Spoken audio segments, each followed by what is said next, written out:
Moskow telah memberikan suaka kepada Bashar al-Assad, Presiden Suriah yang digulingkan setelah melarikan diri dari Damaskus. Sebagai pendukung kunci rezim Assad, bagaimana Rusia mencoba mempertahankan pengaruhnya di Suriah? Berikut liputannya. Bendera kelompok oposisi Suriah dikibarkan di kedutaan Suriah di Moskow, yang menandakan hilangnya sekutu utama Rusia di Timur Tengah.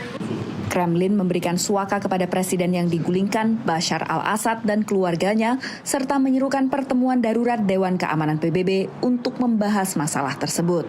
Kini Rusia harus memikirkan kembali strategi dan aliansinya di kawasan. Moscow's intervention in Syria was a way of showing it was a global power and that it had an ability to influence things outside of its immediate neighborhood.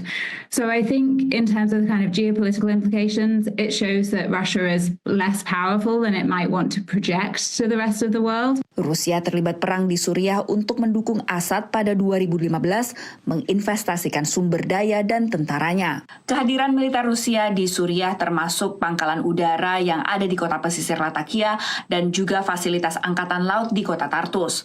Pangkalan di Tartus merupakan satu-satunya fasilitas perbaikan dan pengisian ulang kapal-kapal Rusia yang ada di kawasan Mediterania dan kerap dijadikan tempat untuk menerbangkan kontraktor militernya keluar masuk kawasan Afrika. Namun analis menilai pihak lain yang justru memperoleh keuntungan dari akhir perang sipil yang berlangsung selama 13 tahun ini. The big winner here is Turkey. Erdogan is thrilled, I think, that Trump has suggested he's going to remove American service members from Syria. Turkey's influence becomes more critical in that country. So Erdogan and Turkey, their stock rises while Russia's stock decreases here.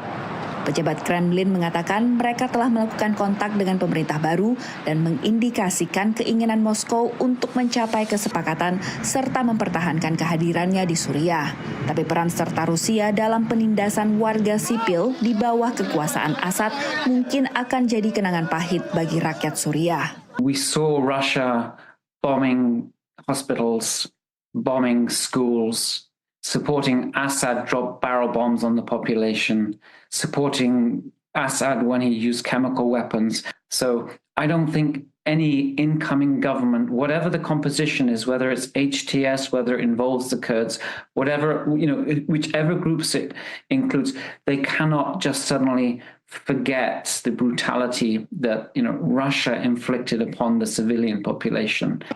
Rabu waktu setempat, lewat juru bicaranya, Kremlin mengecilkan runtuhnya rezim Assad dan mengatakan bahwa fokus Rusia saat ini adalah Ukraina.